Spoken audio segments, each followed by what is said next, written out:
কোনো মুসলমানের কাছে যদি কোরবানির 3 দিন 10ই জিলহজ, 11ই জিলহজ, 12ই জিলহজ, মানে কোরবানি যেদিন হয় এটারই কয় 10ই জিলহজ। কোরবানি যেদিন হয় এটারে কি কয়? এটা এই দিন তারপরের 2 দিন, এই 3 দিনের ভিতরে চলাকালীন অবস্থায় প্রথম দিন সকাল থেকে মানে কোরবানির দিন ভোর থেকে তৃতীয় দিন সন্ধ্যা পর্যন্ত যদি কোনো ব্যক্তির কাছে 52.5 ভরি রূপার দাম সমপরিমাণ টাকা, তার নিত্য প্রয়োজনীয়, ওই যে কইলাম বাজার, ওষুধ, বই, খাতা কলম, গ্যাস বিল, বিদ্যুৎ বিল, এগুলোর টাকা ছাড়া, খরচ ছাড়া অতিরিক্ত যদি কারো কাছে 52.5 ভরি রূপার দাম সমপরিমাণ টাকা, পণ্য, মাল থাকে, সম্পদ থাকে, আল্লাহর কসম ওই ব্যক্তির উপরে কোরবানি ওয়াজিব, কোরবানি ওয়াজিব, কোরবানি ওয়াজিব। আচ্ছা, তাইলে এইবার বলেন তো কি পরিমাণ মুসলমানের উপরে কোরবানি ওয়াজিব হয়? আমরা বানায় নিছি এগুলো বড় লোকে করবে, অথবা মন চাইলে আচ্ছা করো, কোরবানি করবে, যখন মন হয়েছে করো। এটা কি আপনি এটা খামখেয়ালি না? এটার হিসাব কিতাব নাই, এটার কোনো হিসাব কিতাব না। মাল সম্পদ আপনি হিসাব করতে হবে না, আপনাকে মাসআলা জানতে হবে না। কথা বলেন না কেন? আমি আপনার উদাহরণ দিই, মনে করেন কোনো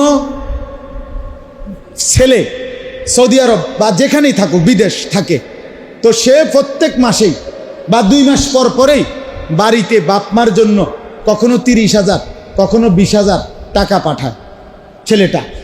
কারণ এখন সামনে কোরবানি, তো এই ছেলেটা বাড়িতে 30,000 টাকা পাঠাইছে ওই বিদেশের ফুট।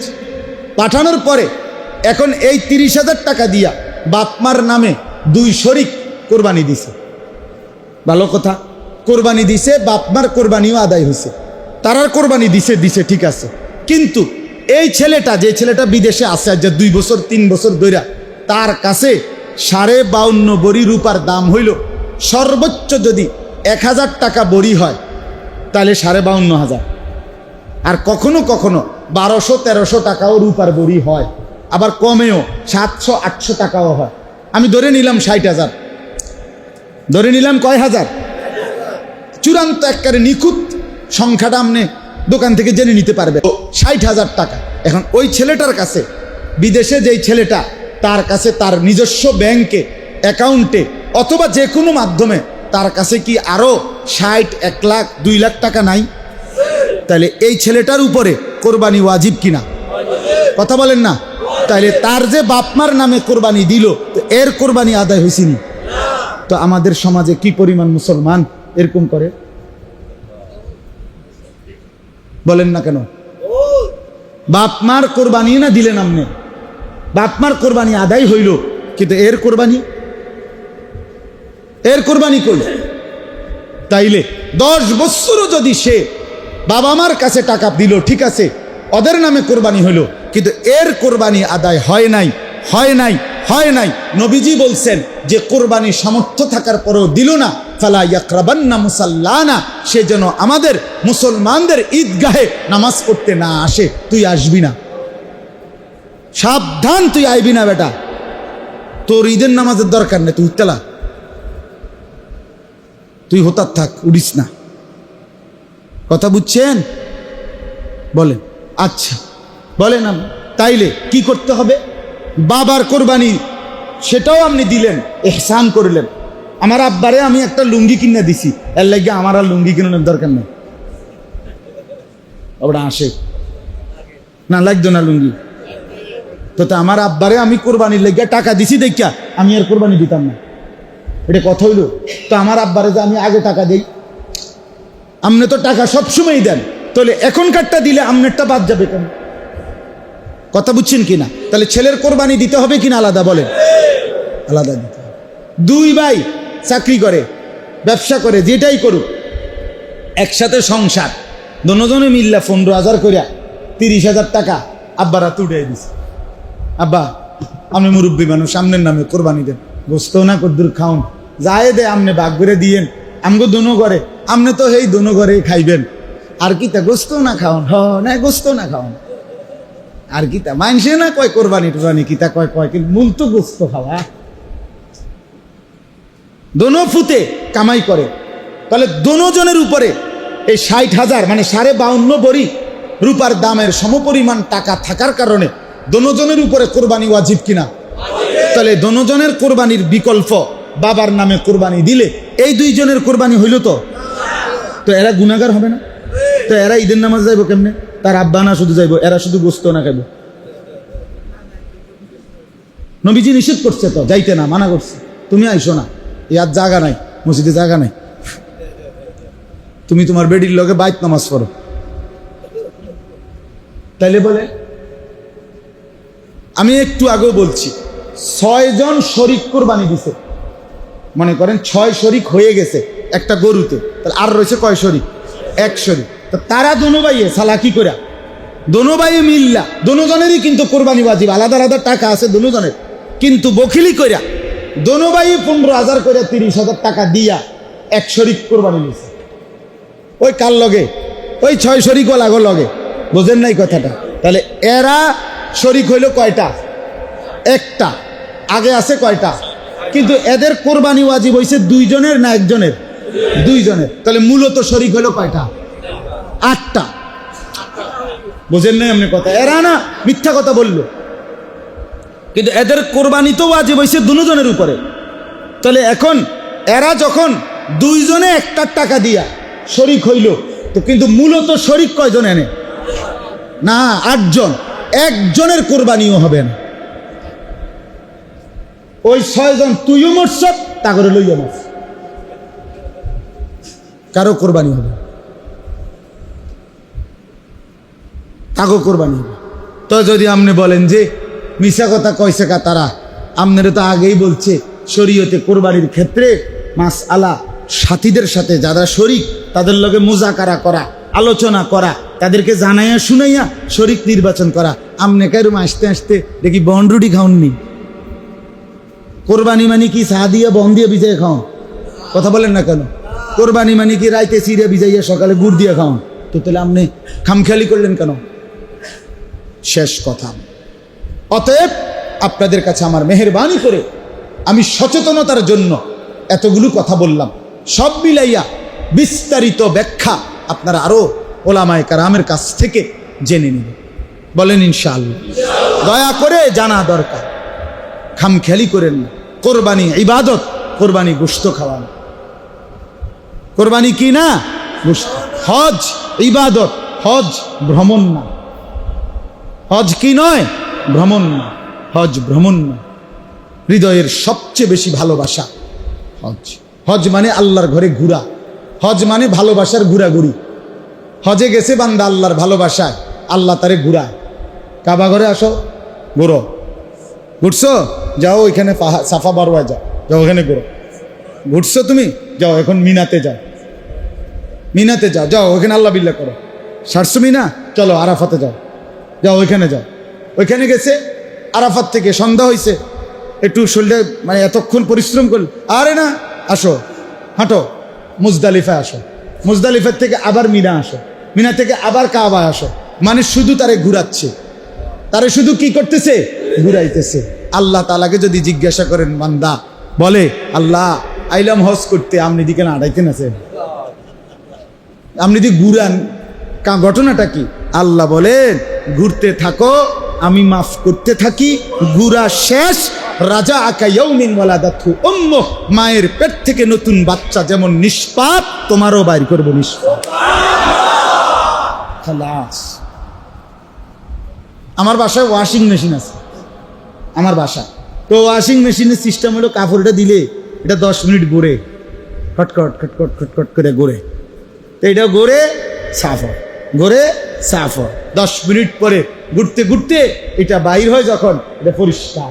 রব্বুল আলামিন বলে ঘোরো কাবা, সাফা মারওয়া, মিনা, আরাফা, মুজদালিফা, মিনা, কাবা, সাফা, ঘোরো ঘোরো ঘোরো ঘোরো, এবার বের হও মায়ের পেট থেকে নতুন বাচ্চার মতো। হ্যাঁ, আল্লাহ আমাদেরকে তৌফিক দান করেন মালিকের ঘর দেখার, মালিকের ঘর দেখার। এই তর্জমা শুনেন, কোনো ব্যাখ্যা নাই, তর্জমাটা বললাম। ওয়াইদ বাওয়ানা লিইব্রাহিমা, আল্লাহ তাআলা বলেন আমি ইব্রাহিমকে জায়গা নির্ধারণ করে দিলাম, মাকানাল বাইত, আমার ঘর কাবা পুনরায় নির্মাণ করার জায়গা। ইব্রাহিম বানাইলেন, বানানোর পরে আমি ইব্রাহিমকে 3টি কথা বললাম, আল্লাহ তুশরিক বি শাইআন। এক, ইব্রাহিম কোন অবস্থাতেই, জীবনের কোনো অবস্থাতে আমি আল্লাহর সাথে শিরিক করবা না। 2, ওয়াতাহহির বাইতিয়া লিত্তাইফিনা ওয়াল কাইমিনা ওয়ার রুকআইস সুজুদ, আমার এই ঘর কাবাকে সর্বদার জন্য আমার তাওয়াফকারী হাজি এবং আমার নামাজি বান্দাদের জন্য পবিত্র রাখো। 3 নাম্বার, ওয়াআদ্দিন ফিন্নাসি বিল হজ্জ, ইব্রাহিম এখন থেকে নিয়ে আমার বান্দাদেরকে আমার এই ঘরকে উদ্দেশ্য করে হজ আদায় করার জন্য ডাক দাও, ডাকো, সারা পৃথিবীবাসীকে ডাকো। ফিন্নাস মানে সব মানুষের ডাকো। ইব্রাহিম আলাইহিস সালাম বললেন, আল্লাহ কেমনে ডাকমু? আমি এখানে ডাক দিলে নইলে আমার আওয়াজ শুনবে কয়জন? সারা পৃথিবীর মানুষকে আমি ডাকবো কেমনে? সুবহানাল্লাহ। আল্লাহ তাআলা বলেন, তাফসীর ইবনে কাসিরের মধ্যে আছে, নাদি ওয়া আলাইনাল বালাগ, ডাকো তুমি, পৌঁছাবো আমি। তুমি ডাকে না দিবা মিয়া, বাহিরা আমি না বুঝি। সাউন্ড বক্স আমি না লাগাম, কয়টা মাইক লাগবে? ওটা আমি না দেখি, তোমার মতো সদবদনী 12টা মাইক। আমার গোটা কায়নাত আমি একসাথে পৌঁছায় দেবো আওয়াজ, কুল কায়নাতে আওয়াজ ইব্রাহিমের পৌঁছে গেছে। ইয়াতুকা রিজালাম ওয়া আলা কুল্লি দামিরিন ইয়াতিনা মিন কুল্লি ফাজ্জিন আমিক। আল্লাহ বলে, তুমি আজান দাও, তোমার ডাক দেওয়ার পরে যুগে যুগে কিয়ামত পর্যন্ত কাছের যারা তারা পায়ে হেঁটে আসবে, আর দূরের যারা যত দূরেই হোক বাহনে চড়ে আসবে, এতটা দূর থেকেও আসবে। আসতে আসতে মানুষ না, শুধু বাহনটা পর্যন্ত দুর্বল হয়ে যাবে। এত দূর থেকেও আমার বান্দা আসবে, তার মানে এখনকার বিমানের তেল শেষ হয়ে যাবে। এখনকার বিমানের হিসাবে কি ফুয়েল কি হয়ে যাবে? শেষ হয়ে যাবে। এই জন্য তো ট্রানজিট করে, কথা বুঝছেন না? একবারে দূর থেকে, ইউরোপ থেকেও ফ্লাইট আসে না? হ্যাঁ, আল্লাহ বলেন দূর দূর থেকে আসবে। এবার আল্লাহ বলেন, সুবহানাল্লাহ, শেষ আয়াত, আল্লাহ তাআলা বলেন, আজীব আয়াত। এখন যদি আল্লাহ বলেন, বান্দা কেউ যদি বলো কেন আসবো আপনার ঘরে হজ, আপনি বলেন কারণ কি, হজে আসলে লাভ কি? সুবহানাল্লাহ। আল্লাহ বলেন, বান্দা কিছু বিষয় আছে শুধু কেবল শব্দ দিয়ে বুঝানো যায় না, বাক্য দিয়ে বলা যায় না। লিয়াশহাদু, আয়েশা দেখো, আয়েশা দেখো, আসলেই বুঝবা, মানাফিআ লাহুম, তোমাদের জন্য কি কি উপকার এখানে আমি রাখছি। সুবহানাল্লাহ। এই জন্য আমি বলি, কেউ যদি বলে আল্লাহর ঘরের চারদিকে তাওয়াফ করতে কেমন লাগে, আয়েশা দেখো। সাফা মারওয়ায় দৌড়াইতে কেমন লাগে, আয়েশা দেখো। মিনায় কেমন লাগে, আরাফায় কেমন লাগে, বন্ধু এসে দেখো, দেখবা কেমন মজা লাগে। লিয়াশহাদু, সে যেন দেখে যায়। এরপরে আল্লাহ বলেন, ওয়ায়াযকুরুসমাল্লাহি ফি আইয়ামিন মালুমাত, আর আমার নির্ধারিত হজ্জের দিনগুলোতে আমার বান্দা যেন বেশি থেকে বেশি আমার জিকির করতে পারে, এই জন্য আমি হজ্জের বিধান দিলাম। সুবহানাল্লাহ। 3 নম্বর শেষ কথা হলো, আলা মা রাযাকাহুম মিন বাহিমাতিল আনআম, এই হজকে কেন্দ্র করে আমার বান্দারা যেন অগণিত পশু হালাল আমার রাস্তায় জবাই করতে পারে, কোরবানি দিতে পারে। এই উদ্দেশ্যগুলোকে সামনে রেখে আমি হজ্জের বিধান দিলাম। ফাকুলু মিনহা ওয়া আতইমুল বাঈসাল ফাকির। এরপরে এত অগণিত প্রাণী যখন কোরবানি দিল, দুনিয়াবাসী যদি জিজ্ঞেস করে এই প্রাণীগুলো কোরবানি দিয়ে হবেটা কি, আল্লাহ বলেন ফাকুলু মিনহা, তোমরা খাও, ওয়া আতইমুল বাঈসাল ফাকির, অভাবী দুস্থ অসহায়দেরকেও খাওয়াও। সুবহানাল্লাহ। যেন আল্লাহকে বললাম, আল্লাহ এতটা চাইয়া চিন্তা আপনার জন্য এত সুন্দর একটা বড়সড় কোরবানি দিলাম, আপনি একটু নেবেন না? একটা টুকরা দেখেন, আপনার জন্যই। আল্লাহ বলবেন, না বান্দা, পুরাটা গোশত তুমি নাও, দিলটা শুধু আমারে দাও। গোশত তুমি পুরা নাও, ইখলাস আর তাকওয়া, নিয়ত, দিল, এটা আমারে দাও। আমি দিল চাই। কি চাই? আমি দিল চাই। গোশত তুমি নাও, আমার গোশত লাগবে না, তুমিও খাও, গরিব দুঃখীরে খাওয়াও, আমারে শুধু তোমার অন্তরটা দাও। আল্লাহ আমাদেরকে ইখলাসের সাথে কুরবানি আদায় করার তৌফিক দান করেন, হজ্জে যাওয়ার তৌফিক দান করেন, আল্লাহর ঘর জিয়ারতের তৌফিক দান করেন। আবারও বলছি, শেষ কথা, যেই চোখ কাবার কালো গিলাফ দেখে নাই, মদিনার সবুজ গম্বুজ দেখে নাই, সে যেন কিছুই দেখে না, সে যেন দেখার কোনো মজাই পায় নাই। আল্লাহ আমাদের প্রত্যেককে তৌফিক দেন, কবুল করেন, আমিন। 3 জিনিসে মানুষের পরিবর্তন হয়, বুজুর্গদের এটা অভিজ্ঞতা, ওলামাদের। 1 নাম্বার হলো এই চোখের দৃষ্টি। কোনো আলেম, ওলামা, আল্লাহওয়ালা, ওনাদের এই নজর পড়লে কারো উপরে, তার জিন্দিগি পরিবর্তন। দিন হোতা হ্যাঁ বুজুর্গোं की नजर से बढ़। 2 নাম্বার হাতের স্পর্শ দ্বারা পরিবর্তন। মাথায় হাত বুলায় দিছে, চেহারায় হাত বুলায় দিছে, মুছে দিছে, বিনিময়ে দেখা গেছে জিন্দিগি বদলায় গেছে। দাড়িবিহীন মানুষ দাড়িওয়ালা হয়ে গেছে। মানে দিলের মধ্যে একটা জিনিস লাগছে যে আরে হুজুরে আমার এইভাবে আদর করে দিল, যা ছেড়ে দিলাম, না ফরমান। এর দ্বারা অসংখ্য মানুষের পরিবর্তন হয়। আরেকটা হলো হৃদয়ের উত্তাপ, মানে দিলের দরদ, দিলের ধারকান, অন্তরের নড়াচড়া। যে মানুষের ফিকির করে, মানুষের পরিবর্তনের আশা করে, এই যত আলেম, ওলামা, পীর, বুজুর্গ, মাশায়েখ, ওনাদের অন্তরের মধ্যে এরকম একটা আকাঙ্ক্ষা সারাক্ষণ থাকে যে আল্লাহর বান্দারা বদলে যাক, মানুষ আল্লাহমুখী হোক, এরকম একটা ফিকির থাকে দিল।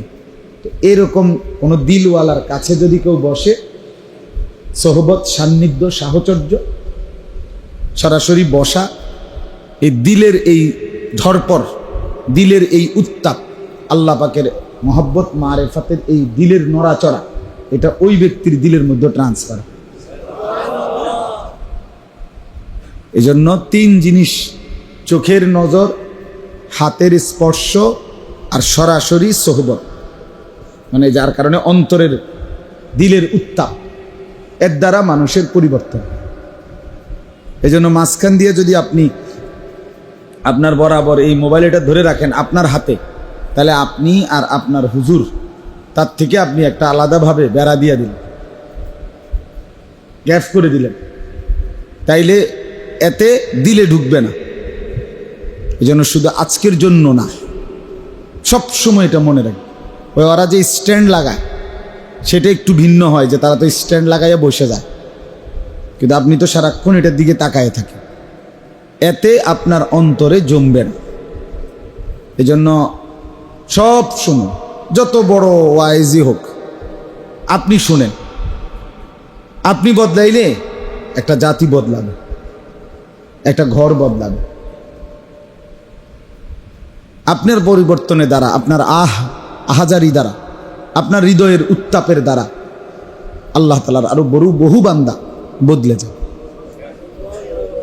মোবাইলে 1 লক্ষ ওয়াজ আছে আপনার মোবাইলেই, তো এতে তো কবরের আযাব মাফ। তো আপনার মনে করেন বাংলাদেশের 1000 হুজুরের সাথে আপনার একটা ছবি আছে, এতে করে আপনার কবরের আযাব মাফ। ফেরেশতার কাছে এই বড় মোবাইলটা জমা দিলেই তো আপনারে বেহেশতে পৌঁছাই দিবে। আসেন, আরে আপনার জন্যই তো অপেক্ষা করছিলাম। এই জন্য বাপ, দয়া করে আন্তরিকতা নিয়ে, মনোযোগ দিয়ে, দিল দিয়ে আল্লাহর কথা শুনুন। যিনি বলুক, জুমার বয়ান, এরকম ইসলাহি মজলিসের বয়ান যখনই হয়, আপনি যদি মনোযোগ দিয়ে আন্তরিকতা নিয়ে চোখের দিকে তাকাইয়া শুনেন, ধীরে ধীরে শুনতে শুনতে শক্ত পাথর, তার মধ্যেও ধারাবাহিক পানি পড়তে পড়তে বৃষ্টির ফোঁটা, পাথরও একসময় ছিদ্র হয়ে যায়,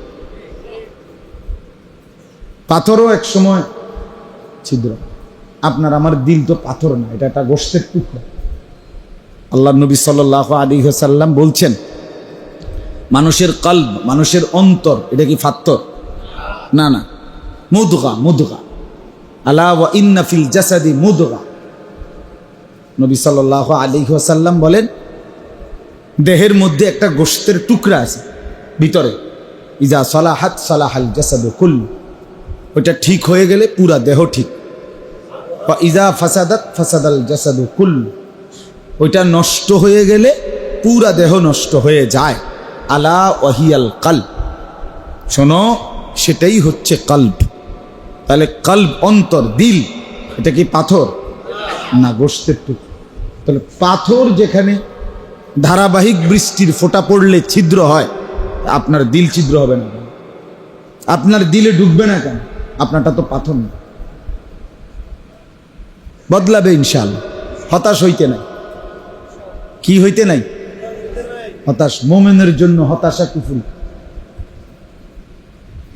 আজকে এক মাদ্রাসায় আমি জোহরের আগে গেছি, ওনারা কমিটি, মাদ্রাসাটার অবস্থা একটু দুর্বল হয়ে গেছে, 41-40 বছরের পুরাতন মাদ্রাসা। তো কমিটির সদস্যরা আমার বলতে, হুজুর আমরা হতাশ, আমাদের আর কিছু করার নাই, মাদ্রাসা আমরা কি করবো আমি বুঝতেছি না, আপনারা আনছি, আপনারা যদি ওদের পরামর্শ দেন, ওদের শোনেন কি হয়েছে। তো আমি প্রথমেই বললাম যে আগে এই কথার সংশোধন হোক, পরে যা হইব শুনবো পরে। আগে এই কথা বলেন যে আপনারা হতাশ, এই কথা উড্রু করে। মুমিনের জন্য, কোনো মুসলমানের জন্য হতাশা কুফরি, জানেন এটা? মুমিনের জন্য হতাশা কি বলেন সবাই? কোনো মুসলমান কোনো অবস্থাতে হতাশ হইতে পারে না। হতাশ হওয়া কুফরি, কুফরি।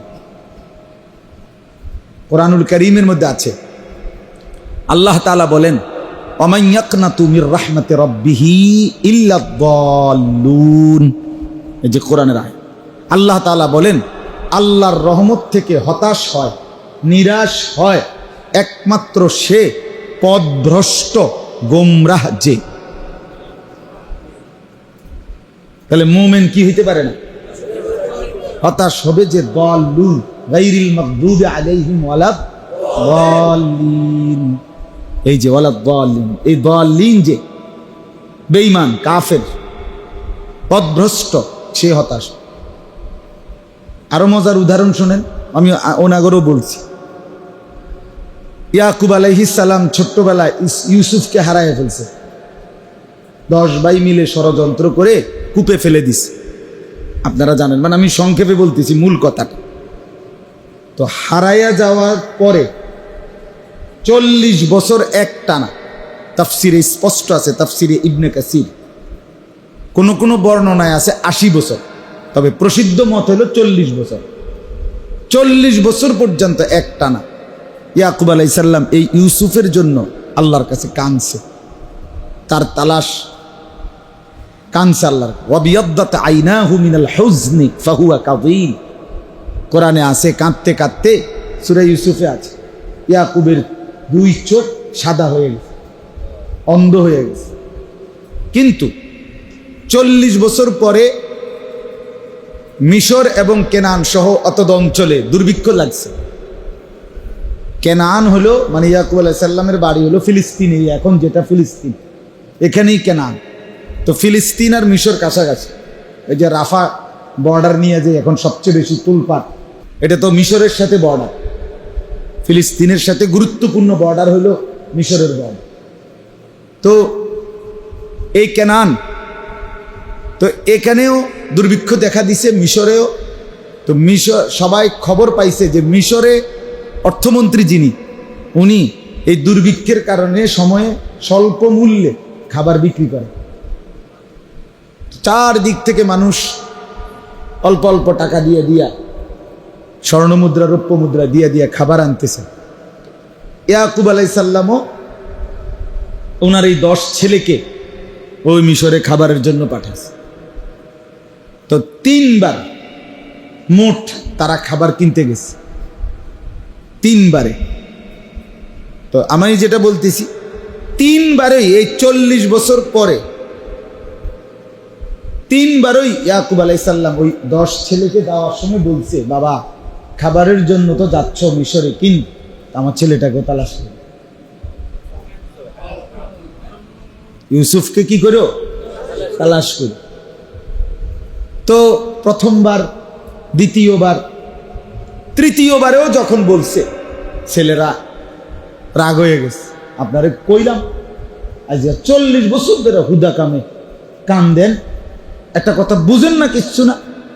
40 বছর পর্যন্ত একটা ফুলাফান বাচ্চা থাকে, কই আছে না আছে, কই হারাইছে, কইলাম বাঘে খাইয়া লাইছে, আপনি আর ফোরো আবার কন। তো আপনার ওই সময় বললাম, তারপরও তো এই 2 বার খুঁজলাম আপনার কথা মতো, কই এক পাইলাম না, এখন আবার কইতেছেন, বুঝেন নাই? তৃতীয়বারে আবারও কি ইয়াকুব আলাইহিস সালাম বলছে, আমার ছেলেটাকে কি করো? তালাশ করো, খুঁজো। এই কোরআন শরীফে আছে, এর স্পষ্ট কোরআনের আয়াত, সূরা ইউসুফে আছে। এই তখন ইয়াকুব আলাইহিস সালাম বলছে, আবারও বলছে, দেখেন ছেলেদের, ইয়া বানি ইয়াযহাবু, হে আমার ছেলে, এই তৃতীয়বারের কথা, হে আমার সন্তানেরা যাও মিশরে, ওয়া তাহাসসাসু, সবাই মিলে আমার ছেলেটাকে তালাশ করো, ওয়ালা তাইআসু। তখন ইয়াকুব নবী বললেন, সন্তানরা আমার, 40 বছর পরেও আমি তোমাদেরকে বলছি, ওয়ালা তাইআসু, মোটেই নিরাশ হইও না, হতাশ হইও না। এরপরে বলেন, ইন্নাহু লা ইয়াইআসু মির রাউহিল্লাহি ইল্লাল কওমুল কাফিরুন। মনে রাখবা সন্তানরা, নিশ্চয়ই আল্লাহর রহমত থেকে নিরাশ হইতে পারে সে কাফের বেঈমান সম্প্রদায়। যে জিন্নি হিসাবটা এই, তাহলে কি বোঝা গেল? হতাশ হওয়া এটা কি কুফরি, এটা কাফেরের স্বভাব হইতে পারে, মুসলমানের হতে পারে। এবার তৃতীয়বারে ঠিকই, মানে এটা দরকার নাই এখন আমার কথা বোঝানোর জন্য, তারপরে বলতেছি। তৃতীয়বারে ছেলেরা 10 জন যখন খাবার কিনতে গেছে, এইবার সরকার কর্তৃক নির্ধারিত যে স্বল্প মূল্য, ওই ট্রাকে করে দেয়, যে সরকারি যে তাইয়া দেয় না আপনার, স্বল্প মূল্যে ট্রাকের মধ্যে দাঁড় করে করে দেয় না, মানুষের সিরিয়াল ধরে নেয়, টিসিবি বলে এটা না। তো এখন এই সরকার কর্তৃক নির্ধারিত যে স্বল্প মূল্য, এই তৃতীয়বারে এই 10 ভাইয়ের কাছে এইটাও নাই, এই টাকাটাও আর নাই, এবার আছে একবারে অল্প। ওই অথচ খাবার দরকার ধরেন 100 মণ, 100 মণ খাবারের দাম যদি 10,000 টাকাও হয়, ওনাদের কাছে আর 5-6 হাজার টাকা আছে। এত অভাবে পড়ে গেছে 10 ভাই। তৃতীয়বারে আইসা খাবার চাইছে 100 মণ, কথার কথা, টাকা দিছে 6,000 ধরেন, আরো লাগবে কত? তো এইবার এই টাকাটা কোত্থেকে আসবে? এই তৃতীয়বারে ওই ইউসুফ আলাইহিস সালামই তো অর্থমন্ত্রী, মূলত তো উনিই অর্থমন্ত্রী, হেরানা চিনছে না, কিন্তু ইউসুফ আলাইহিস সালাম তো প্রথমবারেই চিনছে, আল্লাহর হুকুম না থাকার কারণে পরিচয় দিচ্ছে না। কিন্তু এই তৃতীয়বারে 10 ভাই বলল যে, আপনি আমাদেরকে এইটুকু মূল্য দিয়েই আমাদের যে পূর্ণ চাহিদা 100 মণ, ওইটাই আমাদেরকে দেন, আর টাকা এটুকুই নেন, তো বাকি মূল্য কোত্থেকে আসবে? তো 10 ভাই একসাথে বলে উঠছে, ওয়া তাসাদ্দাক আলাইনা, বাকিটা ভিক্ষা দেন, সাদাকা। বাকিটা কি? সাদাকা। ওয়া তাসাদ্দাক আলাইনা ফাআউফি লানাল কাইলা ওয়া তাসাদ্দাক আলাইনা, আমাদের চাহিদা পূর্ণ করেই দেন, তবে মূল্যটা আমাদেরকে, বাকিটা সাদাকা দেন, ভিক্ষা দেন, ভিক্ষা। আমার কাছে মনে হয়েছে আর কি, আর সে আজিম যেন নড়ে উঠছে। আল্লাহ তাআলা বলছে, এই পৃথিবীবাসী দেখো না, ঘটনাটা দেখো, এরা সেই 10 ভাই গত কিছুদিন আগে যারা এই একজনকে নিচে ডুবাই লাইছিল, আর আমি সেই আল্লাহ, যেই আল্লাহ আজকে একজনকে উঠাইছি 10 জনকে ডুবাই লাইছি। এরা এখন একজনের কাছে ভিক্ষা চায়, অথচ সেদিন তারা 10 ভাই মিলে এরে পানি ফেলাই দিছে। ওয়া তাসাদ্দাকা আলাইনা।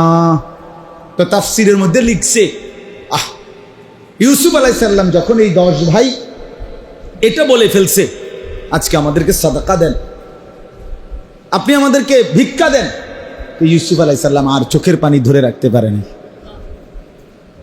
কষ্টে আর সহ্য করতে পারে নাই।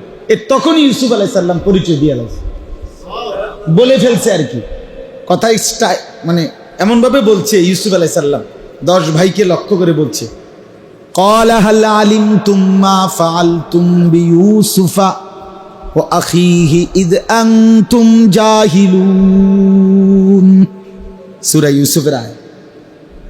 ইউসুফ বললেন, তোমাদের কি মনে পড়ে, হাল আলিমতুম, তোমাদের কি মনে আছেনি, মা ফাআলতুম বিইউসুফা ওয়া আখিহি, তোমাদের যে 2টা ভাই, একটা ভাই ইউসুফ আর তার সাথে তার আরেকটা ভাই ছিল আপন সৎ, তোমরা না সৎ ভাই, ইউসুফের তো আরেকজন ভাই আছে বিনিয়ামিন, এই 2 ভাইয়ের সাথে ইদ আনতুম জাহিলুন, যখন তোমরা অবুঝ ছিলে কি করেছিলে, মনে কি পড়ে?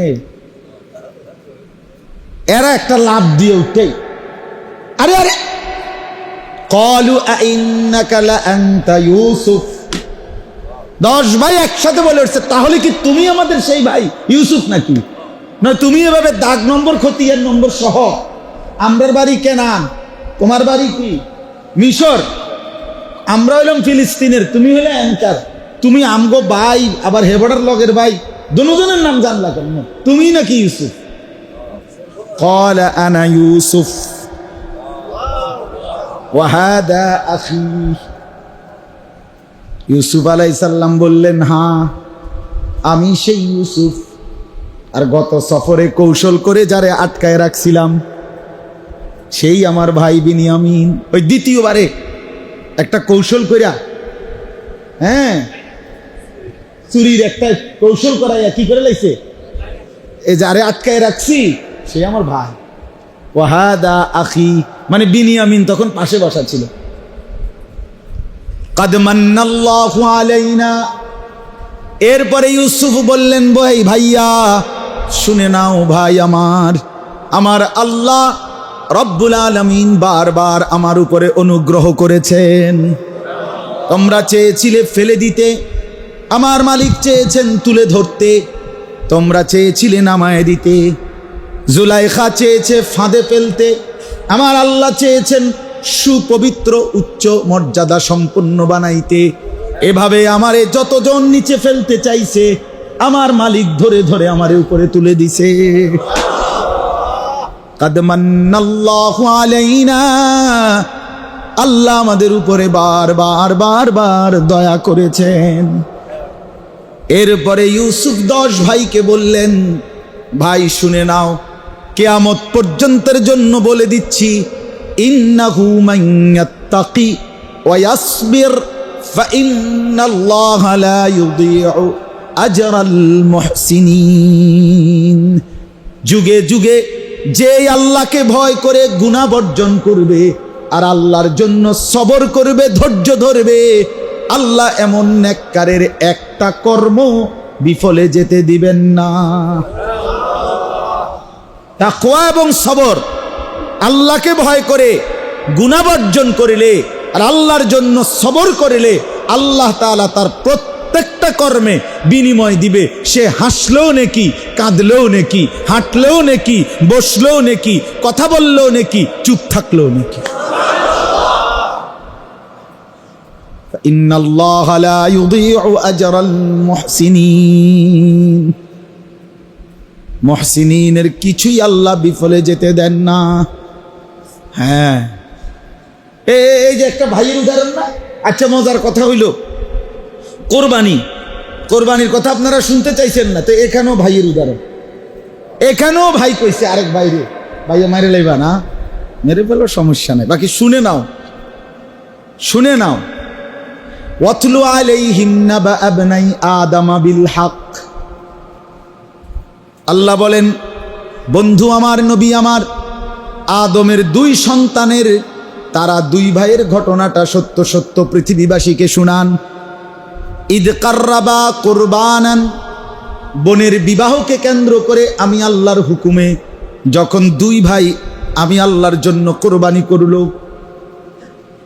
তখন আল্লাহ তাআলা বলেন ইদ কাররাবা কুরবানান ফাতুকুব্বিলা মিন আহাদিহিমা ওয়া লাম ইউতাকাব্বাল মিনাল আখার। একজনের কোরবানি কবুল হলো, আরেকজনের কোরবানি কবুল হলো না। ক্বালা লা আকতুলান্নাক, যে ভাইয়ের কোরবানি কবুল হয় নাই সে ওই ভাইকে বলল আমি তোকে মেরেই ফেলবো, হত্যা করে ফেলবো, বিয়ে আমি করবো, তোর মারলাম। এই পৃথিবীতে প্রথম নাফরমানি আল্লাহর জমিনের মধ্যে নারীকে নিয়ে। কাকে নিয়ে? মানুষের প্রথম নাফরমানি নারীকে নিয়ে, নারীকে নিয়ে। এই জন্য নারীর ফান্দে যে পড়ছে, নারীর আসক্তিতে যে পড়ে গেছে, নারীর মধ্যে যার নেশা ঢুকছে, নারীকে নিয়ে যে ব্যস্ত হইছে, এই যুবকের দুনিয়াও শেষ, আখিরাতও শেষ। তোর শরীরও শেষ, যৌবনও শেষ, রাতও শেষ, হাতও শেষ, দেহও শেষ, যৌবনের ক্ষমতাও শেষ, আখিরাতও শেষ,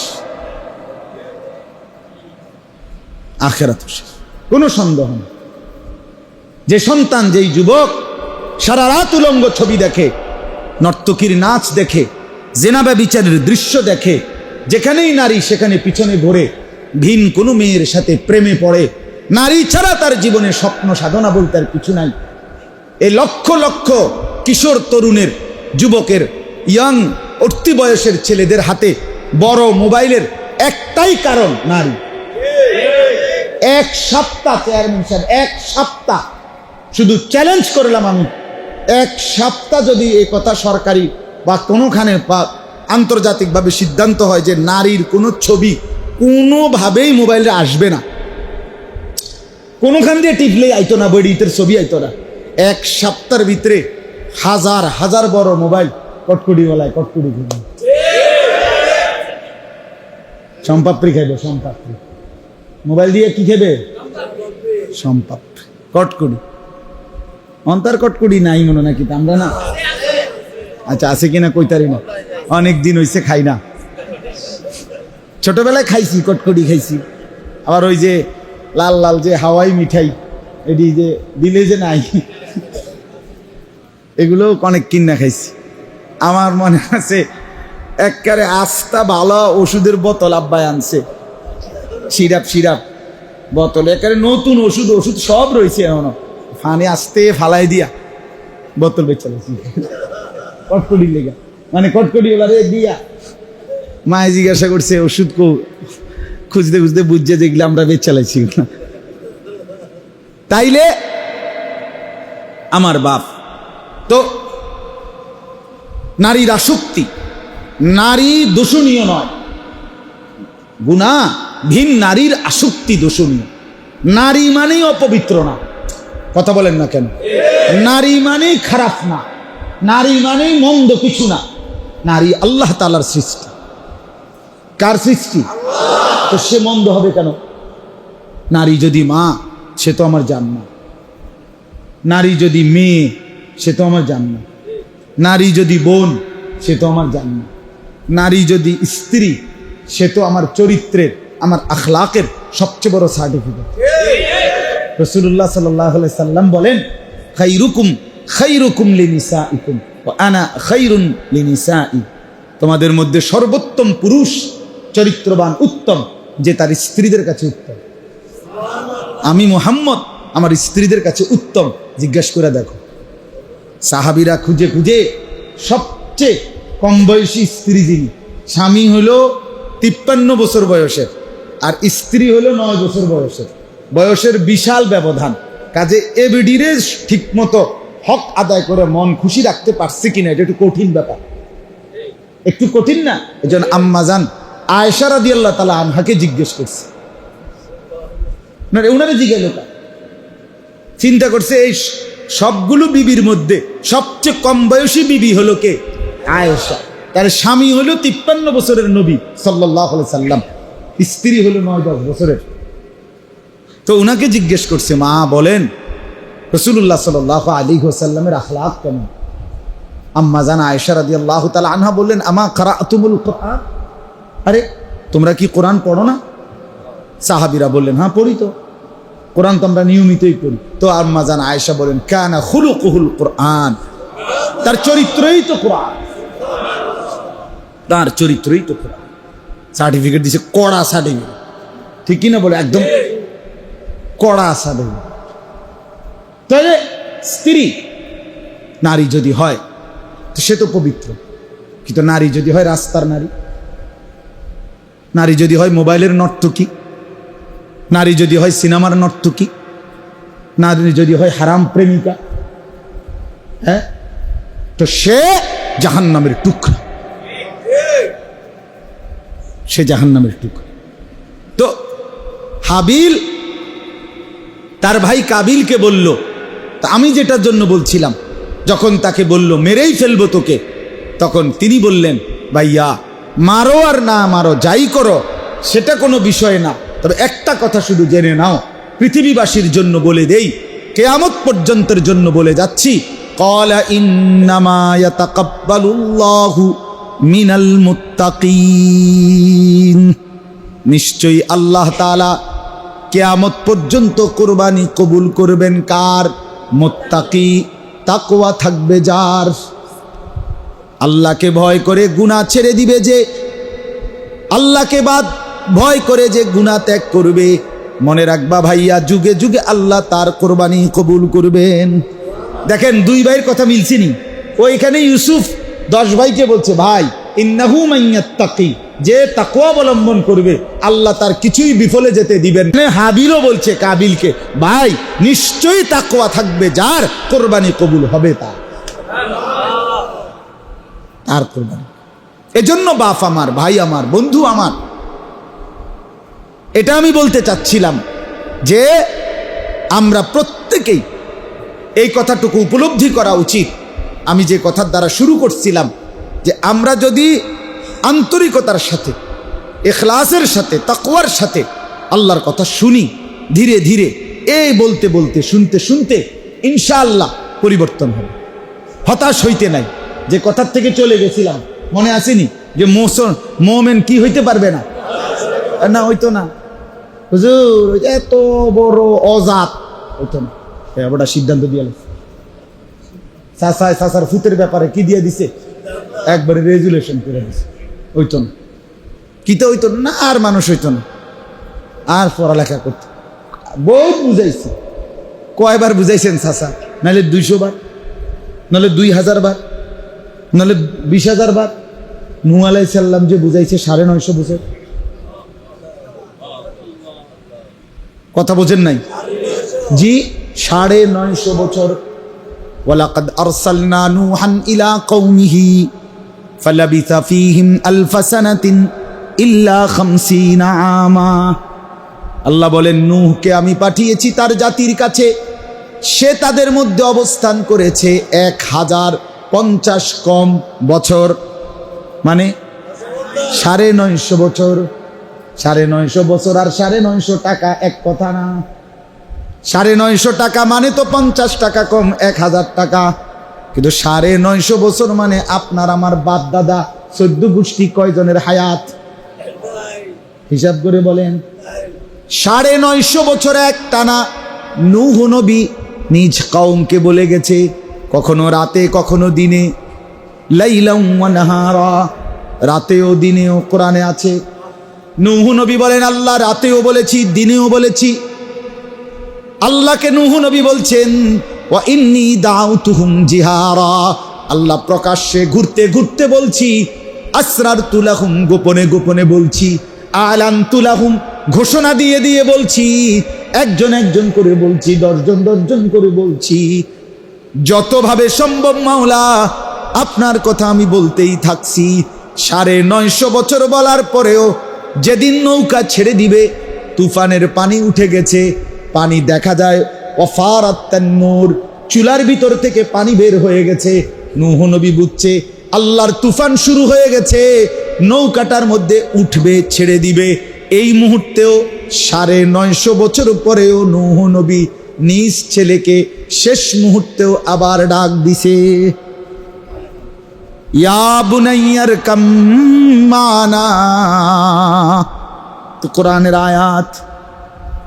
950 বছর পরেও নূহ নবী কেনান ছেলেটাকে বলছে, বাপ আয় না, ইয়া বুনাই, হে আমার প্রিয় সন্তান, ইরকাম মানা, আমাদের সাথে নৌকায় উঠে আসো, কালেমা পড়ো, ঈমান আনো, সন্তান আমার ভুল কইরো না। ছেলেটা বলছে, না আব্বা, উঠবো না, ঈমান আনবো না। সাআবি ইলা জাবালিন ইয়াসিমুনি মিনাল মা। কোরআনের আয়াত। ছেলে নাফরমান কেনান বলল, বাপ ওই যে উঁচা পাহাড় আছে, আমি তার উপরে গিয়ে আশ্রয় নেব, এত উপরে তোমার খোদার পানি যাবে না। ইয়াসিমুনি মিনাল মা, ওই উঁচা পাহাড় আমাকে তোমার খোদার পানি থেকে রক্ষা করবে। নূহ নবী এখনো রাগ করে নাই, এখনো হতাশ হয় নাই বাপ। আবারও বলছে, ক্বালা লা আসিমাল ইয়াউমা মিন আমরিল্লাহ। বলছে, না বাপ, আমার মালিকের আযাব থেকে আজকে কেউ বাঁচাইতে পারবে না। পাহাড়ও না, নদীও না, গাছও না, না রে বাপ, আও না।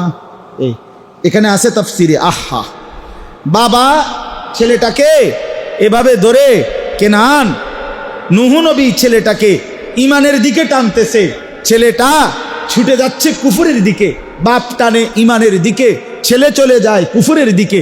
এই টানাটানি করতেছে, বাবা আয় না, বাপ আয় না, নৌকায় আয়, আরে পানি চলে আসছে তো বাপ, ওঠ না। এর সাথে সাথে কোরআনে আছে, ওয়াহালা বাইনাহুমাল মাউজু ফাকানা মিনাল মুগরাকিন। আল্লাহ বলেন, আমি একটা শক্ত ঢেউ দিয়া একটা ধাক্কা দিলাম, এক ধাক্কায় বাপ আর পুত ছুটে গেছে, ছেলেটা ডুবে গেছে। ছেলেটা ফাকানা মিনাল মুগরাকিন, ছেলেটা ডুবে যাচ্ছে। নূহ নবী শেষবারের মতো ছেলেটার দিকে তাকায়া দেখলেন, ছেলেটা পানির মধ্যে হাবুডুবু খাচ্ছে, আর ধরতে পারছে না, আর ডাইকা লাভ নাই, ছেলেকে আর ফিরাইবার সুযোগ নাই।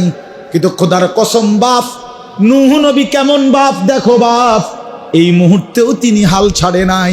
এবার যখন বুঝছে ছেলেকে আর ধরতে পারবে না, এবার সরাসরি 2 হাত আসমানের দিকে উঠাইছে। ইন্না ইবনি মিন আহলি। এবার আল্লাহকে বলছে, আল্লাহ ডুবে যাচ্ছে যেইটা, এটা আমার ছেলে, দেখেন না আর কিছু করা যায় কিনা মাওলা, ও যে আমার ছেলে।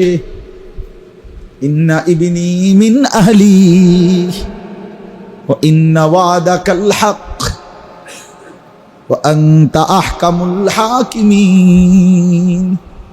আপনার ওয়াদাই সত্য মাওলা, আপনি সবচেয়ে উত্তম বিচারক, আপনি যেটা ফয়সালা দিবেন সেটাই আমি মানি, বাকি আমি যে বাপ। আরেকবার বললাম, দেখেন না কিছু করা যায় কিনা, বাকি আমি যেটাই ফয়সালা হোক, ডুবে যাক আর বেঁচে যাক, আমি মানি, কারণ আমি জানি আপনি আহকামুল হাকিমিন।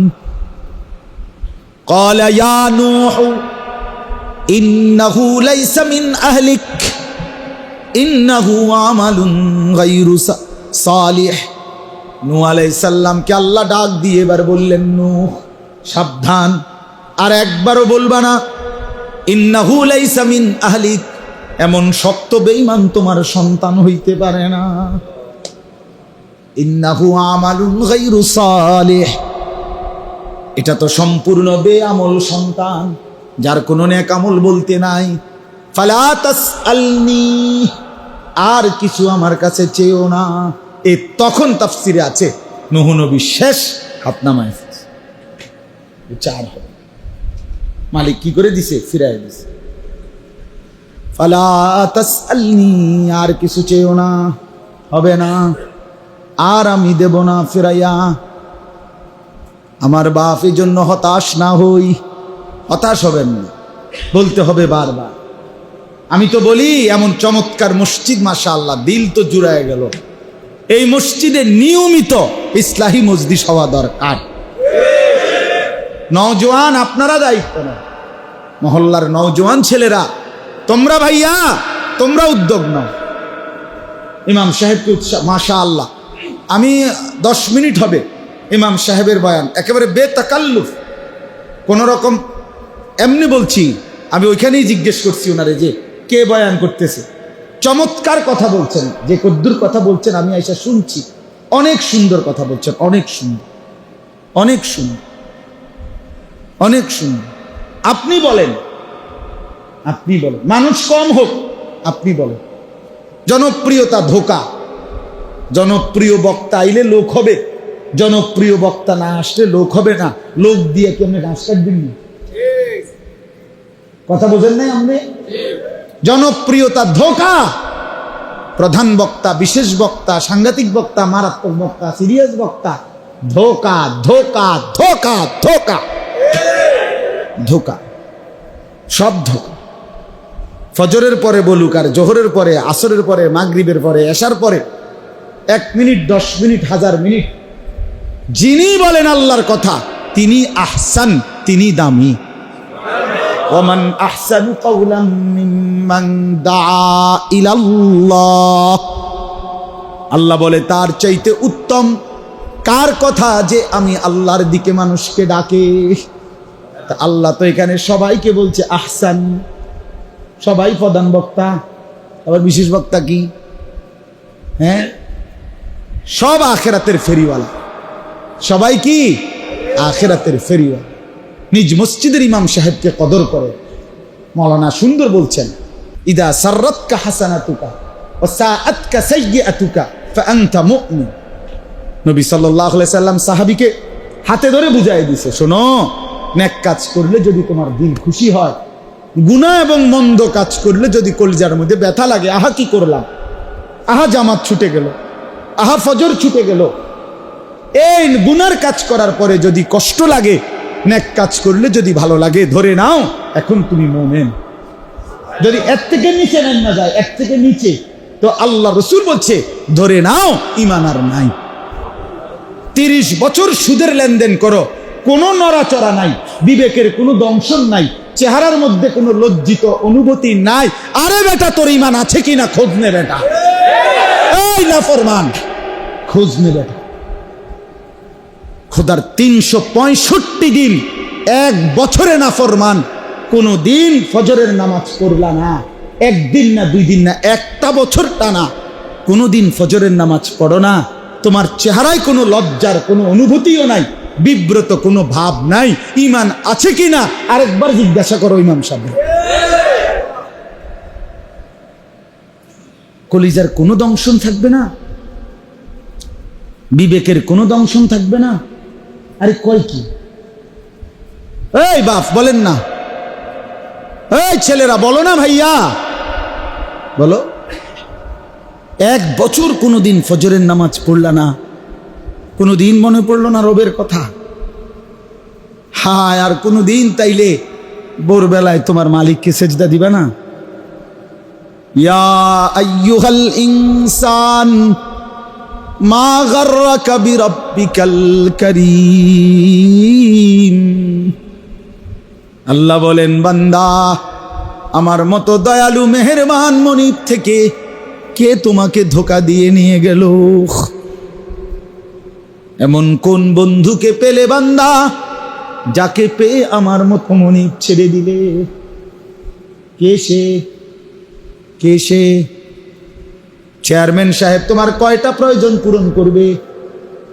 এমপি সাহেব তোমার কয়টা প্রয়োজন পূরণ করবে? বন্ধু তোমার কয়টা প্রয়োজন পূরণ করবে? আর আল্লাহ তোমার কয়টা প্রয়োজন পূরণ করছে? বলেন না ভাইয়া, বলেন। এই হাদিস গুরুত্বপূর্ণ। আমিও আমার জীবনে সবচেয়ে বেশি যে হাদিস মানুষের শুনাইছি এর মধ্যে এটা। মাওলানা সাহেব এটা বলছি কিনা বলেন? আরে বলছি কিনা শেষের দিকে, তাহলে আমি যে শুনছি আইয়া এটা বুঝতে চিনি, নাহলে আমি কেমনি করলাম? উনি কইছে এটা, আমি আইসেই শুনছি উনি এটা বলতেছে যে নেক কাজ করলে যদি খুশি লাগে, গুনাহের কাজ করলে যদি কষ্ট লাগে বুঝবে তুমি মোমেন। এর থেকে নিচে যদি নাইমা যাও যে দিলের কোনো অনুভূতি নাই, ঈমান নাই।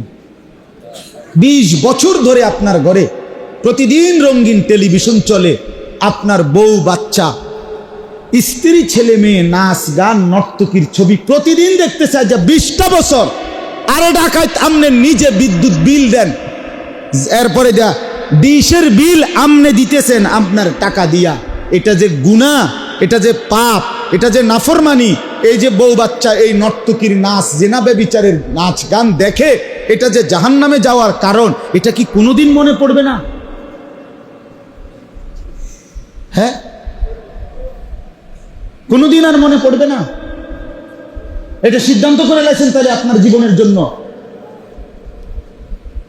30 বছর আর কোনোদিন সুদ ছাড়বেন না? এই ভাইয়া, যারা 5 ওয়াক্ত নামাজ পড়েন না, তাহলে আর কোনোদিন 5 ওয়াক্ত নামাজ পড়বেন না। খালাস। যার স্ত্রী আজকে 15 বছর বেপর্দা, তার জিজ্ঞাসা করেন বিবি তাহলে আর কোনোদিন পর্দা করবা না? সিদ্ধান্ত নিয়ে নিছ?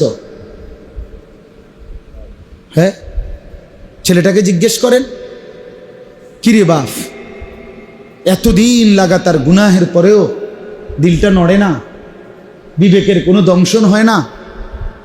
নিজের ভিতরে কোনো লজ্জিত অনুভূতি জাগে না? আফসোস, তাহলে ঈমান আছে কই? নবী তো বলছে কমপক্ষে এতটুকু যদি থাকে যে নেক কাজ করলে ভাল লাগে, গুনার কাজ করলে কি লাগে? ব্যথা লাগে, তাইলে মুমিন। তাহলে এর থেকে নিচে নামবে তার ঈমান নাই,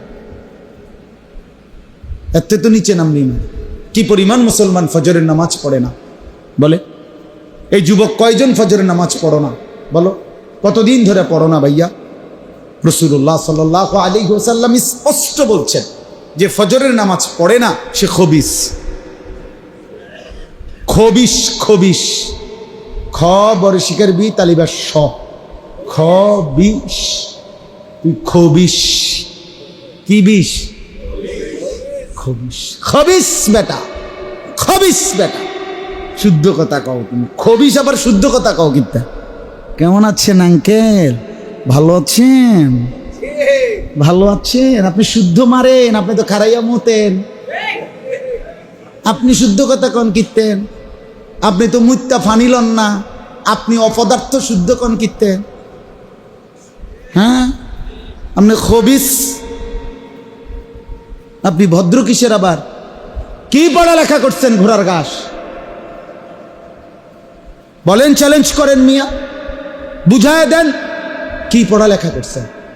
ছেলেরা বলো ভাইয়া, কি পড়ালেখা করছো মিয়া? কিসের শিক্ষিত হলা যে রবকে চিনলা না?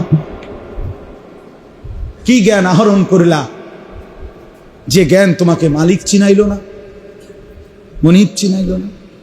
বলেন না, ইনসাফের কথা বলো, বিচারের কথা কও। চেয়ারম্যান সাহেব আছে যেহেতু মেয়ে লোক, কথা বল, সুবিধা তো আছে তো, লোক না মেয়ে লোক না।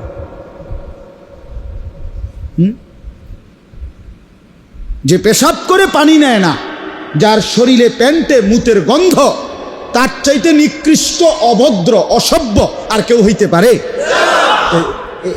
হুদা ফেস ওয়াশ দিলেই কি, পাউডার দিলেই কি, fair and lovely, fair and লাভলির বালতির তোমারে সুবাইলে লাভ কি? তুমি তো নিকৃষ্ট রুচির মানুষ। ছি ছি ছি ছি ছি ছি। 6 মাসের বাচ্চাও তো পেশাব করে দিলে শিক্ষেরা কান্না শুরু করে, তার মাকে ডাকে কাইন্দা, মা মুত্তা লাইছি, হাফ প্যান্ট বদলাও।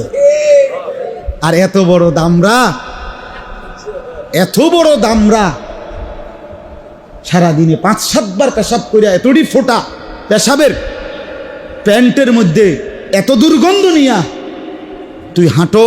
6 মাসের বাচ্চার রুচিও তো তোমার মধ্যে না। তুমি রুচির ওষুধ ট্যাবলেট খাও না, কমপক্ষে আপাতত ডাক্তার দেখাবার আগে আপনার ওই যে ভিটামিন সি যে ট্যাবলেটগুলা সকালে একটা রাতে একটা আপাতত খান, এরপর ডাক্তার দেখান, যে কমপক্ষে যেন কিছুটা রুচি আসে। তার তো কোনো রুচিই নাই। নাউযুবিল্লাহ, নাউযুবিল্লাহ। আল্লাহর নবী সাল্লাল্লাহু আলাইহি সাল্লাম বলছেন ফজরের নামাজ মুমিনের নামাজ। হ্যাঁ, সাহাবীরা বলতেন রাসূলুল্লাহ সাল্লাল্লাহু আলাইহি সাল্লামের জামানায় নবীজির যুগে কে মুনাফিক কে মুমিন ফজরের নামাজের উপস্থিতি দেখে চিহ্নিত করা হতো।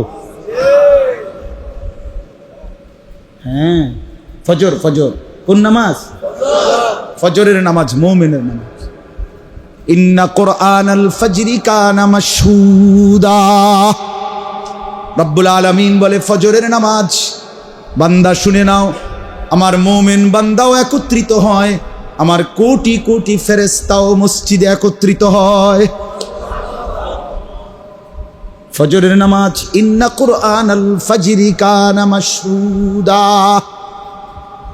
কোরআনুল কারীমের মধ্যে আল্লাহ বলেন, যত নাফরমান অবাধ্য জাতিকে আমি আল্লাহ ইতিপূর্বে ধ্বংস করেছি, কওমে লূত, কওমে হুদ, কওমে সামুদ, কওমে সালেহ, যাদেরকে আমি ধ্বংস করেছি সমস্ত ধ্বংস হয়েছে ফজরের ওয়াক্তে। ফজরের ওয়াক্তে বেঈমান ধ্বংস হয়, ফজরের ওয়াক্তে ইমানদারের বিজয় হয়। এজন্য ইমাম মাহদী এবং ঈসা আলাইহিস সালাম দাজ্জালের বিরুদ্ধে শেষ জামানায় চূড়ান্ত লড়াই শুরু করবে ফজরের নামাজের সালাম ফিরিয়ে। হ্যাঁ হ্যাঁ, এটা হাদিস। জন্য ফজরের মুসল্লি যারা মাহদীর সঙ্গী তারা, ফজরের মুসল্লি যারা দাজ্জালের বিরুদ্ধে লড়বে তারা, ফজরের মুসল্লি যারা শেষ জামানায় ঈমান রক্ষা করতে পারবে তারা। হ্যাঁ, আল্লাহ তৌফিক দান করে। নিয়ত করেন, সবাই নিয়ত করেন ইনশাআল্লাহ। কি ইনশাআল্লাহ? কোন নামাজ? আবার বলেন, আবার বলেন, আবার বলেন, জোরসে বলেন, জোর হলো না, সবাই মিলে ফজরের নামাজ। ফজরের নামাজ জিন্দেগি সুন্দর হবে, আখলাক সুন্দর হবে, চেহারা সুন্দর হবে, জীবনে শৃঙ্খলা আসবে, সব কাজের নিয়মানুবর্তিতা আসবে। আপনি ফজরের নামাজ পড়েন, ফজরের নামাজ পড়েন ইনশাআল্লাহ। বলেন ইনশাআল্লাহ। আল্লাহকে নারাজ না করি ভাইয়া, আল্লাহকে নারাজ না। মা গাররা, মা গার। হযরত মাওলানা তারেক জামিল সাহেব বলছে যে যদি কোনো মা 6 মাস যদি কোনো সন্তান তার খোঁজ খবর না নেয়, এরপরে 6 মাস পরে যদি সন্তান একদিন আসে সেই মার কাছে, তো মা যদি বুকে জড়াইয়া পিঠে হাত বুলাইয়া যদি বলে বাপ কেমনে রে পারলি, মা যদি কেঁদে দেয় আর বলে বাপ কেমনে রে পারলি, আজ 6টা মাস মার খবর না নিয়া কেমনে থাকতে পারলি বাপ। আমার মাদ্রাসায় শনিবার দিন ইসলাহি মাহফিল হয়েছে। এই শনিবারে আমার ছোট ভাই এখানে আসছে আমার সাথে, আমার একদম ছোট ভাই হাফেজ মাওলানা আতিকুর রহমান আশরাফ, সেও সুন্দর বয়ান করে, কথা বলে, আলহামদুলিল্লাহ আমার মাদ্রাসার উস্তাদ। তো তার বড়জন আমার ছোট ভাই, আমার ছোট 2 ভাই, তো তার বড়জন যে মাওলানা আরিফুর রহমান ওর নাম, ও এবং হেরা দুজনে ইসলাহি মাহফিলে ছিল আমার মাদ্রাসা। আমার আম্মা আমার বাসা, আমার মাদ্রাসার পাশেই আমার বাসা। তো রাত্রে 11:30 বাইজা গেছে, আমার ওই তার বড় ভাই মানে আমার ছোট যে ইমিডিয়েট, সে মার সাথে দেখা করে যায় নাই। এই শুধু রাত্রটায়, শনিবার রাত্রটায় আইসে মস্তিষে, যাওয়ার সময় মার সাথে দেখা করে নাই। পরের দিন সকালবেলা ফজরের ওয়াক্তে মা, আমি যখন মারে উঠাইছি ঘুমের জন্য ফজরের জন্য, আমি মসজিদে যাও, মা একের প্রথম চোখ মেললা আমার এই কথাটা কইছে, ফুট তে কেমনে রে আমার লোক দেখা না করে গেল। আমার কলিজাটা ছিঁড়া গেছে। আমি সাথে সাথে পরে দিনের বেলা ফোন দিয়ে কইছি তুমি খাইছো যাও, তারে কইছি তো আমার বাইরে তুমি শেষ, তাড়াতাড়ি আইও মার কাছে। মাই কইয়া লাইছে কথা, কিন্তু তুই কেন দেখা করলি না? ভাই আমি বুঝলা গেছি, আমার সাথে অনেকগুলো মানুষ ছিল, তারারে নিয়ে আইছিলাম, এই জন্য আমি কথায় কথায় চলে গেছি, মার সাথে দেখা করতে পারি নাই। তার একটা রাত সন্তান ঠিক মতো দেখা করে নাই। মা প্রথম কথা বলে ফেলছে, কেমনে রে পারলো ফুটতে আমার লোক দেখা না করে যাই। তো 6 মাস যেই সন্তান মার সাথে দেখা করে নাই, সেই মা যদি চোখের পানি ফেলে সন্তানকে বলে, পাথরের মতো দিল সন্তানের মাথা কি নুইবে না? কথা বলেন না? তো হযরত মাওলানা তারেক জামিল সাহেব বলে, যদি আল্লাহ তাআলা কল্পনা করেন, আল্লাহ তাআলাও যেন তার বান্দাকে পিঠে হাত বুলায়া আল্লাহ যেন বলছে আমার বান্দা আনিস গত একটা বছর কোনদিন ফজরের নামাজের সেজদা না দিয়া বান্দা কেমনে রে থাকতে পারলি? কেমনে রে পারলি বান্দা? আমি কি ভোরবেলায় তোর রব ছিলাম না? তোরে তো রাত্রি গভীরে আমি ঘুম পাড়াইছি, সকালবেলা আমি তো ঘুম থেকে জাগাইছি, ঠিক কিনা বলেন? কুল আরাআইতুম ইন জাআলাল্লাহু আলাইকুমুল লাইলা সারমাদান ইলা ইয়াউমিল কিয়ামা মান ইলাহুন গায়রুল্লাহ ইয়াতিকুম বিদিয়াইন। আল্লাহ জানতে চাচ্ছে, বান্দা বলো তো, আজকের এই রাতটিকে টেনে লম্বা করে কিয়ামত পর্যন্তের জন্য আমি যদি রাত বানিয়ে রাখি, মান ইলাহুন গায়রুল্লাহ, আমি আল্লাহকে বাদ দিয়ে তোমার কে আছে? ইয়াতিকুম বিদিয়াইন, যে আগামী কালকের ভোর আলো নিয়ে আসবে। কে? হ্যাঁ, এই যে বড় চেয়ারম্যান না, উনি মেম্বার এমপি না, উনি মন্ত্রী না, পারবে কি? মান ইলাহুন গায়রুল্লাহ, আল্লাহ বলেন কে আছে আমাকে বাদ দিয়ে বলো না। তাহলে আগামী কালকের ভোর এনে দিবে কে? সেই মনিবকে কেন সেজদা দেব না? সেই মালিককে কেন ভুলে গেলাম? এমন আল্লাহকে কেমনে ভুলা যায় বন্ধু? আম্মান ইউজিবুল মুদতাররা ইদা দাহু, আল্লাহ বলে দুঃখ ব্যথায় যখন কাতরাও, অসুস্থতার রোগ ব্যাধিতে যখন পড়ে যাও, মনের অজান্তেই যারে ডাক দাও বান্দা, বলো না সে আমি আল্লাহ ছাড়া কে? কে বলো? সেদিন আর কার নাম মনে পড়ে বলো না? আল্লাহ জানতে চাইছে, আম্মান ইউজিবুল মুদতাররা ইদা দাহু, ব্যথিত হৃদয়ে যখন কাউকে ডাক দে, সাড়া দেই তো শুধু আমি আল্লাহ। কেন ভুলে গেলা? চলেন আল্লাহকে নারাজ না করি, ঠিক আছে না? ইনশাআল্লাহ 5 ওয়াক্ত নামাজ পড়বো ইনশাআল্লাহ। প্রতিদিন কিছু না কিছু আল্লাহ তাআলার জিকির করবেন, 5 ওয়াক্ত নামাজ পড়বেন, আল্লাহ তাআলার গোলামি বন্দেগীকে জীবনের অংশ বানাবেন। বলেন ইনশাআল্লাহ। মুসলমান ভাই আমার, বন্ধু আমার, আমরা পড়বো না তো কে পড়বে? নামাজ কে পড়বে? দিন কে রাখবে জিন্দা? কোরআন কে পড়বে? তাইলে এই কোরআন কার জন্য নাজিল হলো? এই দিন কার জন্য? বাস রাসূলুল্লাহ সাল্লাল্লাহু আলাইহি সাল্লাম হাশরের ময়দানে হযরত মাওলানা তারেক জমিল সাহেব বলছেন, রাসূলুল্লাহ সাল্লাল্লাহু আলাইহি সাল্লাম তার বহু উম্মতকে হাশরের ময়দানে নিজের পিঠ চাদর সরিয়ে দেখাবেন, দেখিয়ে বলবেন, উম্মত দেখো আমার পিঠটা দেখো, চালনির মতো ছিদ্র ছিদ্র, তায়েফের পাথরের আঘাতে এতটা কষ্ট করে যে দিন দিয়ে গেছিলাম, আমার সেই দিন কি নিয়ে আসছে উম্মত? এটা আমল নামায় সেজদা কই? চেহারায় দাড়ি কই? 5 ওয়াক্ত নামাজের গোলামি কই? কেমনে ভুলে গেলাম? আরে আমি কি তোমার জন্য কাঁদি নাই? আমি কি তোমার জন্য কিছু করি নাই? হ্যাঁ, কেমনে ভুলে গেলা? আমার মতো বন্ধুকে কেমনে ভুলে গেলা? কি বলবেন?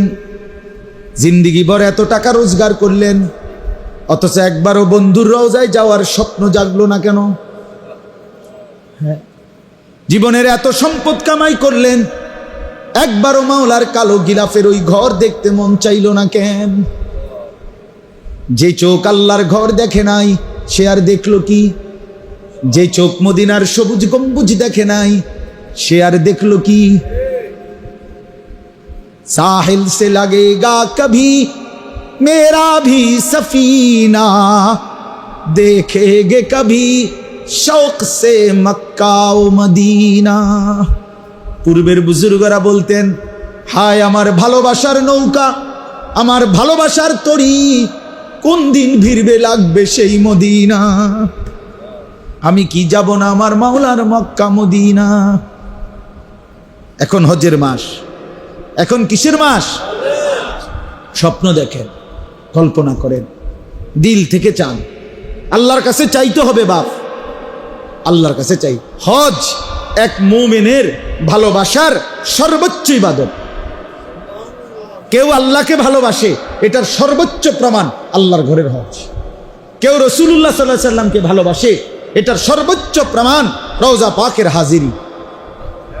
নবী সাল্লাল্লাহু আলাইহি সাল্লামের সামনে দাঁড়ানো, এটা ভালোবাসার তীব্র প্রকাশ। এটার জন্য দুনিয়াবি অজুহাত দেখানো উচিত না।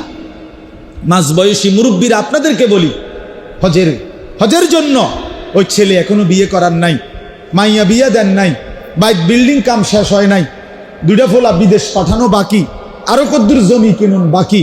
খোদার কসম, রব্বে কাবার কসম, এগুলোর সাথে হজ্জের কোনো সম্পর্ক নাই, কোনো সম্পর্ক নাই, কোনো সম্পর্ক।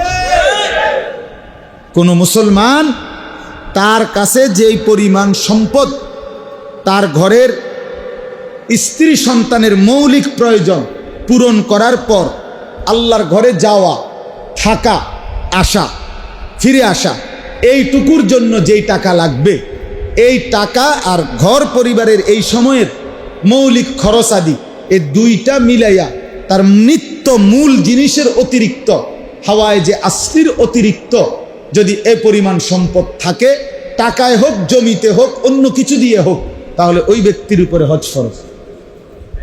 আমি উদাহরণ দিই, আপনি বুঝছেন না এক কথায়। মনে করেন কোনো মুসলমান, আমার স্ত্রী আর আমার 4টা ছেলে মেয়ে, তাহলে আমার সংসারের হলো 6 জন। আমরা তো আমি এই 6 জনের 1.5 মাস তাদের ঘরে পরিবারের মধ্যে বাজার সাজার, গ্যাস বিল, বিদ্যুৎ বিল, পানির বিল, তরি তরকারি, ওষুধপত্র, বই খাতা, কাগজ কলম কিন্না দিতে যা লাগে, তো ধরেন 2 মাসে বা 1.5 মাসে ধরে নিলেন 1 লাখ টাকা অথবা 2 লাখ টাকা, একের রাজার হালে খাইল, কথা বুঝছেন? তো 2 লাখ টাকা আল্লাহর ঘরে যাওয়া, থাকা, আসা, এটার প্যাকেজ এখন মনে করেন 7 লাখ টাকা এখন নতুন করে। তাহলে 7 লাখে আর 2 লাখে কত? ধরেন আরো 1 লাখ, 10 লাখ টাকা। এখন কোনো ব্যক্তির মূল যে বসত ভিটা এবং তার যে ঘরের আসবাবপত্র, ফার্নিচার, যেগুলো তার সংসারের কাজে লাগে, এবং বাজার সাজার, এগুলোর অতিরিক্ত যা আছে, যেমন বাজারে একটা ভিট আছে, ওই ফসলের ক্ষেত আছে, মানে ফসলের জমি আছে, যেটি দিয়া তার কি হয়, ফসল হয়, চাষাবাদ করে। এরপরে আপনার আলগা কোনো চাকরি, ব্যবসা, অন্য কোনো উপার্জন আছে।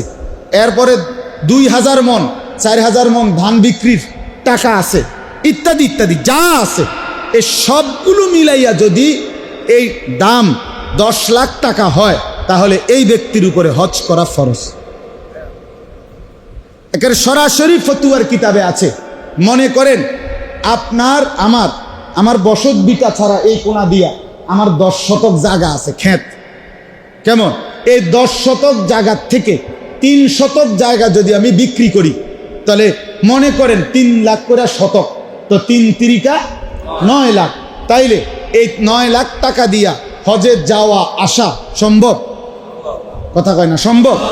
100 বার সম্ভব। সম্ভব না এটা? তাইলে এই 9 লাখ টাকা দিয়া 3 শতক জমি বেচলে আরো রইল কয় শতক? 7 শতক।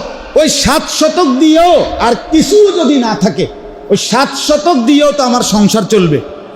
কথা বুঝছেন? একেবারে আল্লাহর কসম, এই মুসলমানের উপরে হজ করা ফরজ, ফরজ, ফরজ। আর কেমনে কইতাম? বাংলায় কইতাম। আর আচ্ছা, এখন আপনি যে আপনার কোঁতাম, যে আপনি গেলাম হইলে যাইতাম, তো মনে কয় কার না মনে কয় তারা 3 জন রে বিদেশ পাঠাইছি হুজুর, তারা যদি টেয়া দিত তাইলে গেলাম। কোঁতায় আপনার এসব কোঁতানি দিয়ে নিয়ে আপনি হজে যাইবেন? হ্যাঁ, আপনি বইয়া বইয়া কোয়ান কাটতে শিখছেন, ইডি কারে শুনান? এই সমস্ত সংবং কথা কারে বললেন মিয়া? আপনার ফুদ বিদেশ থেকে টাকা পাঠাইলে তাইলে আপনার হজ ফরজ হয়? আপনার জমি, আপনার বাজারের দোকান, কথা বলেন না কেন? আচ্ছা, সরাসরি হাদিস শুনেন, আমি দেরি করতে চাচ্ছি না, শেষ করে দিচ্ছি। রাসূলুল্লাহ সাল্লাল্লাহু আলাইহি সাল্লাম স্পষ্ট বলছেন, যেই ব্যক্তির মাম্মালাকা জাদান ওয়া রাহিলাতান তুবাল্লিগুহু ইলা বাইতিল্লাহ ফামাতা ওয়া লাম ইয়াহুজ্জা ফালা আলাইহি আন ইয়ামুতা ইয়াহুদিয়ান আও নাসরানিয়ান, নাউযুবিল্লাহ। নবীজি বলেন, যার সামর্থ্য ছিল হজ করার কিন্তু হজ না করে মৃত্যুবরণ করল, আল্লাহর কসম বাপ নবীজি সাল্লাল্লাহু আলাইহি সাল্লাম নিজে বলছেন, আমি জানি না এটা কি ইহুদি মরলো না খ্রিস্টান মরলো। এর চাইতে বড় কথা কি হইতে পারে? আরে ভাইয়া বোঝেন নাই, অনও বোঝেন নাই, নাউজুবিল্লাহ পুরাটা বুঝছেন না। এটার অর্থ হইল নবী বলেন, আমি জানি না এটা ইহুদি মরলো নাকি খ্রিস্টান মরলো, বাকি কথা মুসলমান যে মরলো না এটা বুঝছি। বুঝেন নাই? নবীজি কিন্তু এই কথা বলে নাই যে আমি জানি না এটা কি মুসলমান মরলো না ইহুদি মরলো, এটা বলছেন না। মুসলমান হিসাবে মরে নাই, এটা ক্লিয়ার। বাকি বেঈমানের কোন আইটেম, এটা কি হিন্দু না বৌদ্ধ না ইহুদি না খ্রিস্টান না নাস্তিক না মুরতাদ না তসলিমা নাসরিন, কোনটা বুঝছি না আর কি, এটা বুঝছি না আর কি, কোনটা এই আইটেমটা বুঝছি না আর কি। বাকি যে মুসলমান না এটা তো ক্লিয়ার। মান লাম ইয়ামনাহু মিনাল হজ্জি হাজাতুন যাহিরা আও সুলতানুন জাইর আও মারাদুন হাবিস ফামাতা ওয়া লাম ইয়াহুজ্জা ফালিয়ামুত ইন শাআ ইয়াহুদিয়ান ওয়া ইন শাআ নাসরানিয়ান। নবী সাল্লাল্লাহু আলাইহি সাল্লাম বলেন, বাহ্যিক শরীয়ত সম্মত কারণ ছিল না, বাদশাহ বাধা দেয় নাই, প্রচণ্ড কোনো অসুস্থতায় বাধাগ্রস্ত হয় নাই, এই কারণ ছাড়া যে হজ না করে মৃত্যুবরণ করল সে যেন ইচ্ছা করিলে ইহুদি হয়ে মরলুক অথবা খ্রিস্টান হয়ে মরুক যা ফিসা দিয়ে ফিট, তোর কোয়াল ফিসা দিয়ে ফিট, তুই কেমনি মরছ তুই পেতে পারবি। এত বড় কথা যেই রাসূল সাল্লাল্লাহু আলাইহি সাল্লাম বললেন, এরপরে হজ করতে মন না চাওয়া কি পরিমাণ ধৃষ্টতা, কত বড় ভয়ের কথা। আপনি সুপারিশের লেগে কার কাছে যাইবেন? হাউজে কাউসারের পানির জন্য কার কাছে যাইবেন? আপনারা তো আগের থেকে ইমানের কাতার থেকে কি করে দিছে। তো এই জন্য দয়া করে আজকে এই একটা মাসালা গুরুত্বপূর্ণ বললাম, অসংখ্য মুসলমানের উপরে এই বর্তমানে আজকে 2 বছর হজের টাকা বাইরে গেছে, বাইরে যাকার যেটা হোক সেটা হলো অন্য বিষয়, বাড়লো কেন আমনে খুঁজ লইয়েন, আমনে সরকারের লোক কথা কইয়েন, কিন্তু সেটা ফরের কথা। হ্যাঁ, কিন্তু আমনে বাইরে যেখানে আছে এই অবস্থার হিসাবে তো আমি আপনারে দিলাম, আমি আপনার হিসাব কি 4 বছর আগেরটা নিয়ে দিছি, তো আপনি এই হিসাবের মধ্যে পড়লে আপনি হজে যাবেন না কেন? আপনি যাবেন না কেন? আহা মুসলমান, ছেলের জন্য রেখে গেলেন, ইমান হারা হয়ে গেলেন, মেয়ের জন্য রেখে গেলেন, সংসারের জন্য রেখে গেলেন, ইমানটা হারাইলেন, কি লাভ হইল?